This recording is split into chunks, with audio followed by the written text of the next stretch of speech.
नमस्कार मंडळी, श्री स्वामी समर्थ. आपल्या या यूट्यूब चॅनलवरती मी पूनम तुम्हा सर्वांचं अगदी मनापासून स्वागत करते. आज आपण अशा अतिशय महत्त्वाच्या विषयावरती बोलणार आहोत, गुरुपौर्णिमा 2026 आणि या पवित्र पर्वानिमित्त सुरू होणारी 11 दिवसांची विशेष इच्छापूर्ती स्वामी सेवा. मंडळी, आयुष्यात अशा काही गोष्टी असतात ज्या आपल्याला मनापासून हव्या असतात, पण कितीही प्रयत्न केले तरी त्या मिळतच नाहीत. असं वाटत राहतं, कधी नोकरीत अडचण येते, कधी व्यापारातील प्रगती खुंटते, कधी विवाहाचा प्रश्न लांबत जातो, कधी संततीसाठी मन तळमळत राहतं, कधी आरोग्य साथ देत नाही आणि कधी नुसतीच मनशांती हरवून जाते. अशावेळी आपण स्वतःशीच म्हणतो की हे कदाचित माझ्या नशिबातच नाही आहे. परंतु मंडळी, स्वामी भक्तांचा अनुभव आपल्याला वेगळंच काहीतरी सांगतो. जिथे खरी श्रद्धा असते आणि योग्य पद्धतीने केलेली सेवा असते, तिथे जे नशिबात नाही असं वाटतं ते सुद्धा मिळू शकतं. या श्रद्धेवर आधारित आहे ही आजपासूनची 11 दिवसांची सेवा, जी आपण या गुरुपौर्णिमेपर्यंत एकत्र सुरू करणार आहोत. हा व्हिडिओ शेवटपर्यंत नक्की पहा, कारण यात मी तुम्हाला गुरुपौर्णिमेचे आध्यात्मिक महत्त्व सांगणार आहे. 11 दिवसांच्या सेवेची संपूर्ण सोप्या प्रकारे माहितीही सांगणार आहे. कोणते नियम पाळायचे तेही सांगणार आहे आणि ही सेवा करताना नेमकी कोणती काळजी घ्यायची तेही मनापासून सांगणार आहे. व्हिडिओ आवडला तर आत्ताच लाईक करा, चॅनेलला सबस्क्राईब करा आणि समोरील बेल आयकॉनही प्रेस करा, म्हणजे आपले नवनवीन व्हिडिओ सगळ्यात अगोदर तुमच्यापर्यंत पोहोचतील. कमेंटमध्ये श्री स्वामी समर्थ असंही नक्की लिहा, म्हणजे तुमचा संकल्प अजून दृढ होईल. चला मंडळी, आता आपण गुरुपौर्णिमेच्या महत्त्वाबद्दल बोलूया. गुरुपौर्णिमा हा दिवस आपल्या भारतीय संस्कृतीत गुरुतत्वाला वंदन करण्याचा दिवस मानला जातो. आषाढ महिन्यातील पौर्णिमेला हा पवित्र सण साजरा केला जातो. असं मानलं जातं की याच दिवशी महर्षी व्यासांचा जन्म झाला, म्हणून या दिवसाला व्यास पौर्णिमा असंही म्हणतात. पण भक्तिमार्गात गुरुपौर्णिमेचे महत्त्व याहूनही खूप खोल आहे. गुरु म्हणजे फक्त शिकवणारी व्यक्ती नाही, तर गुरु म्हणजे अंधकारातून प्रकाशाकडे नेणारी एक अलौकिक शक्ती. गुरु म्हणजे अंधकार आणि गु म्हणजे अंधकार आणि रु म्हणजे अंधकाराचा नाश करणारा असा त्याचा अर्थ आहे. म्हणजेच गुरु स्वामी भक्तांसाठी हा दिवस विशेष भावूक असतो, कारण स्वामींनी आपल्याला नेहमी सांगितलं आहे, भिवू नकोस, मी तुझ्या पाठीशी आहे.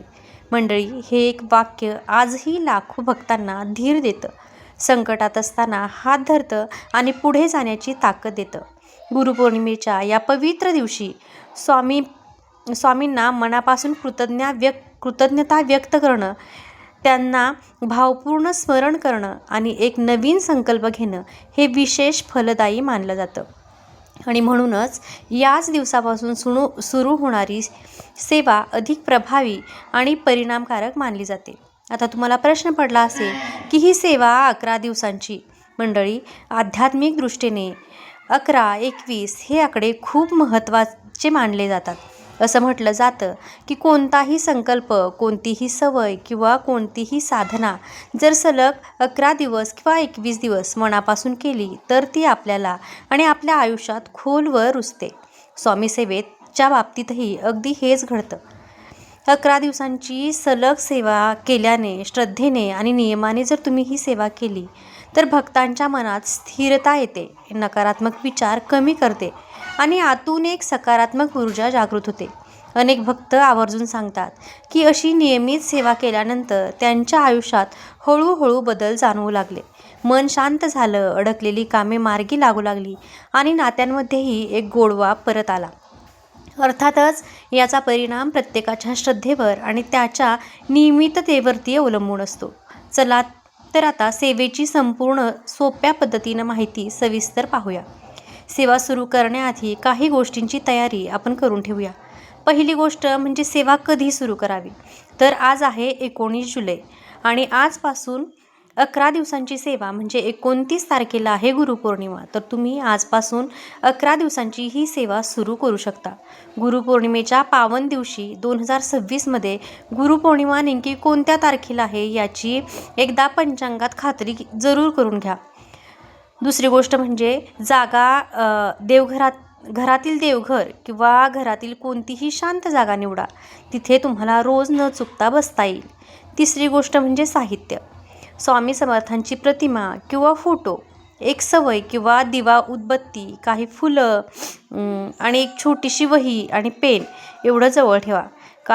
सगळ्यात महत्त्वाची गोष्ट म्हणजे संकल्प सुरू करण्याआधी मनात एक स्पष्ट संकल्प करा. मला नेमकं काय हवं आहे हे मनाशी नीट ठरवा आणि शक्य असेल तर ते वहीत लिहून ठेवा. आता रोजची सेवा कशी करायची ते समजून घेऊया. रोज सकाळी स्नान करून स्वच्छ आणि शांत मनाने देवघरात बसा. सगळ्यात आधी दीप प्रज्वलित करा. समई किंवा दिव्यात तेल किंवा तूप घालून दिवा लावा आणि दिवा लावताना मनात म्हणा, श्री स्वामी समर्थ, माझ्या अंधकारमय मार्गावर आपला प्रकाश दाखवा. त्यानंतर नामस्मरण करा. श्री स्वामी समर्थ या नामाचा किमान 108 वेळा मनापासून जप करा. माळ असेल तर माळेवरती जप करा आणि नसेल तर मनातल्या मनात मोजत राहा. त्यानंतर मनापासून प्रार्थना करा. हात जोडून डोळे मिटून आपला संकल्प स्वामींसमोर अगदी स्पष्ट शब्दात मांडा. असं म्हणा, स्वामी, माझी ही इच्छा मी आपल्या चरणी अर्पण करते. आपल्या कृपेने ती पूर्ण हो, हीच माझी नम्र प्रार्थना आहे. त्यानंतर शक्य असेल तर श्री स्वामी समर्थ यांचे जे काही स्वामी स्तवन आहे ते तुम्ही वाचू शकता. आता सगळ्यात महत्त्वाची गोष्ट म्हणजे सेवा काय करायच्या आणि नियम कोणते पाळायचे. तर आज मी ज्या तुम्हाला सेवा सांगणार आहे यापैकी एक जरी सेवा तुम्ही गुरुपौर्णिमेपर्यंत संकल्पयुक्त केली तरीही चालू शकतं. पण मन शुद्ध हवं आणि विश्वास मात्र दृढ हवा, तरच या सेवेचं फळ मिळतं. सगळ्यात महत्त्वाचा नियम म्हणजे या 11 दिवसात मांसाहार पूर्णपणे वर्ज्य करायचा. 12 ते 12:30 ही वेळ सोडून इतर कोणत्याही वेळेत, ज्या वेळेला तुम्हाला वेळ मिळेल त्या वेळेत तुम्ही कोणतीही एक सेवा करू शकता. सगळ्यात पहिली आणि सोपी सेवा म्हणजे स्वामी समर्थ महाराजांच्या नावाचा 108 वेळा जप करणे. हा जप तुम्ही 11 माळी करायचा आहे. स्वामी स्तवन वाचायचं. त्याच्यानंतर तुम्ही 11 वेळेला म्हणजे 11 माळी श्री स्वामी समर्थ या षडाक्षरी मंत्राचा जप करू शकता. ज्यांना लिहिता वाचता येते ते इतर सेवा करू शकतात, पण ज्यांना लिहिता वाचता येत नाही आहे पण ज्यांना स्वामींची सेवा करायची तर त्यांनी ही 11 माळी जप करण्याची सेवा तुम्ही अवश्य करू शकता. या सेवेला 25 ते 30 मिनटं लागतात. त्याच्यानंतर दुसरी महत्त्वाची सेवा म्हणजे या 11 दिवसात तुम्ही गुरुचरित्राचा 14वा अध्याय किंवा गुरुचरित्राचा 18वा अध्याय या दोन्हीपैकी एक वाचू शकता किंवा दोन्हीही वाचले तरीही चालतील. गुरुचरित्राचा 14वा अध्याय हा नजर दोष, करणी बाधा याच्यावरती आधारित आहे. तर गुरुचरित्राचा 18वा अध्याय जर तुमच्या आयुष्यामध्ये आर्थिक अडचणी असतील, कामामध्ये यश येत नसेल तर त्याच्यासाठी आहे. तर तुम्ही दोन्हीही वाचले तरीही चालतील. नाही, वेळ नाहीच आहे तुमच्याकडे, फक्त 10 मिनटं लागतील याच्यापैकी एक अध्याय वाचायला, तर तुम्ही एक अध्याय वाचला तरीही चालू शकतं. त्याच्यानंतर आणखी महत्त्वाची सेवा ती म्हणजे तारक मंत्राची सेवा. संकल्पयुक्त 11 दिवस दररोज 11 वेळा आपल्याला तारक मंत्र म्हणायचा आहे. तारक मंत्र कोणता? निशंक होई रे म्हणा, निर्भय होई रे म्हणा, प्रचंड स्वामीबळ पाठीशी नित्य आहे रे म्हणा. हा तारक मंत्र आपल्याला दररोज 11 वेळेला म्हणायचा आहे. लहान मुलांकडून जरी तुम्ही ही सेवा या 11 दिवसांच्या पिरियडमध्ये करून घेतली तरी मुलांमध्ये खूप फरक जाणवतो. अभ्यासात लक्ष लागणं किंवा मन विचलित असेल, हट्टीपणा जर लहान मुलं करत असतील तर त्यांच्याकडून ही सेवा तुम्ही अवश्य करून घ्या. त्याच्यासोबत आणखी महत्त्वाची सेवा ती म्हणजे गुरुपौर्णिमेपर्यंत तुम्ही गुरुपौर्णिमेला पूर्ण होईल अशा पद्धतीनं 7 दिवसांचं गुरुचरित्राचं पारायण तुम्ही अवश्य करा. गुरुचरित्र हा 5वा वेद मानला गेला आहे. गुरुचरित्र हे अत्यंत प्रभावी आणि दिव्य आहे. हा गुरुचरित्राचा दिव्य ग्रंथ पठण केल्यानं आयुष्यातील कठीणातील कठीण अडचणीमधून आपल्याला मुक्ती मिळत असते आणि ही सत्य घटना आहे. मी 13 ते 14 आजपर्यंत या 2-2.5 वर्षामध्ये पारायणं केलेली आहेत आणि माझं स्वतःचं आयुष्य बदलले. तुम्ही फक्त एकदा करून बघा. गुरुचरित्र पारायण करायला ही नशीब लागतं. ज्यांच्याकडून स्वामी ही सेवा करून घेतात त्यांचंच भाग्य असतं गुरुचरित्र करण्याचं. त्यामुळे तुम्ही दृढ निश्चय करा आणि हा संकल्प करू शकता. पण तुम्हाला वेळच नाही आहे तर तुम्ही मगाचपासून सांगितलेल्या ज्या काही सेवा आहेत त्यांना फक्त 10 ते 15 मिनटं लागतात, त्याही तुम्ही करू शकता. आणखी एक महत्त्वाची सेवा ती म्हणजे जर तुमच्या आयुष्यामध्ये खूप कष्ट असतील तर तुम्ही घोर कष्टोद्धरण स्तोत्र हे दररोज 11 वेळा वाचायचं आहे. एकदा घोर कष्टोद्धरण स्तोत्र वाचायला 2 ते 3 मिनटं लागतात. म्हणजे तुमचे 15 मिनटाच्या आतमध्येच हे घोर कष्टोद्धरण स्तोत्र 11 वेळेला तुमचं वाचून होतं. ही खूप प्रभावी सेवा आहे. प्रत्येक संकटातून आपला उद्धार करण्यासाठी आपल्या गुरूंचं, दत्तगुरूंचं हे घोर कष्टोद्धरण स्तोत्र तुम्ही अवश्य वाचू शकता. फक्त नियम काय आहे तर पहिल्या दिवशी म्हणजे आजच्या दिवशी तुम्ही ज्या वेळेत या सेवा करणार आहे तर पुढचे 11ही दिवस तुम्ही त्याच टायमिंगला सेवा करण्याचा प्रयत्न करा. शक्यतो वेळ चुकवू नका. जर काही प्रॉब्लेम असेल तर कधी इकडं तिकडं झालं तर ठीक आहे, पण शक्यतो ज्या टायमिंगला तुम्ही करताय सकाळी देवपूजा झाल्यानंतर तर तुम्ही सकाळीच करा. संध्याकाळच्या वेळेला करत असाल तर संध्याकाळी करा, पण या सेवा एकाच टायमिंगला झाल्या पाहिजेत. गुरुचरित्राचं पारायण कसं करायचं किंवा त्याचे नियम काय आहेत या सगळ्यांबद्दलचे व्हिडिओ जे आहेत तर ते आपल्या यूट्यूब चॅनलवरती तुम्हाला बघायला मिळतील. तुम्ही अवश्य सर्च करा, कारण माझा स्वतःचा अनुभव आहे तो मी व्यक्त केलेला आहे त्या व्हिडिओमध्ये आणि तुम्हाला खरंच अनुभव येईल. तुम्ही गुरुचरित्राचा पारायणाचे जर नियम माहिती नसतील तर तुम्ही ते व्हिडिओ नक्कीच बघू शकता.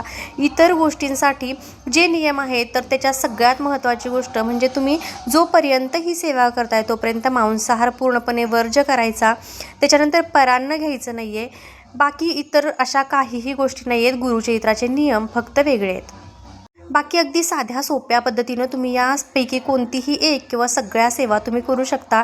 फक्त मन स्थिर हवं, विश्वास दृढ हवा आणि तरच तुम्हाला या सेवेचं हे फळ मिळणार आहे. सगळ्यात शेवटी आपल्याला स्वामींपुढं कृतज्ञता व्यक्त करायची की स्वामी तुम्ही आजपर्यंत मला जे दिलंत त्याच्यासाठी तुमचे खूप खूप आभार. आणि मी आता जी सेवा घेऊन, जी संकल्प घेऊन मी तुमच्या या सेवा करते तीही सेवा तुमच्या चरणाशी रुजू होईल आणि माझी इच्छा लवकरात लवकर पूर्ण होईल हा विश्वासही मी व्यक्त करायचा. आणि त्याच्यानंतर स्वामींना मुजरा करून आपल्याला जायचं आहे. आता तुमची सगळ्यात महत्त्वाची गोष्ट असेल की ताई मासिक पिरियड आला तर काय करायचं. जर पिरियड आला तर गुरुपौर्णिमेनंतरही तुम्ही 4 दिवस कंटिन्यू केलं तरीही चालू शकतं. फक्त गुरुपौर्णिमेच्या आसपास या पिरियडमध्ये या सेवा केल्या तरीही चालू शकतात. असं नाही आहे की गुरुपौर्णिमेपर्यंतच केल्या पाहिजेत. फक्त तुम्ही आजपासून सुरुवात करा. शक्य नसेल तर थोडंफार इकडं तिकडं झालं तरीही चालू शकतं. फक्त मगाशी सांगितलं तसं पूर्ण विश्वासाने या सेवा करा. तुम्हाला 100% परिणाम हा होणार. स्वामी महाराज आपल्या कुठल्याही भक्ताला कधीच एकटं सोडत नाहीत. तुम्हाला कसा वाटला व्हिडिओ कमेंट करून नक्की सांगा. व्हिडिओ आवडला असेल तर व्हिडिओला एक लाईक आणि हाईप करायलाही विसरू नका. धन्यवाद.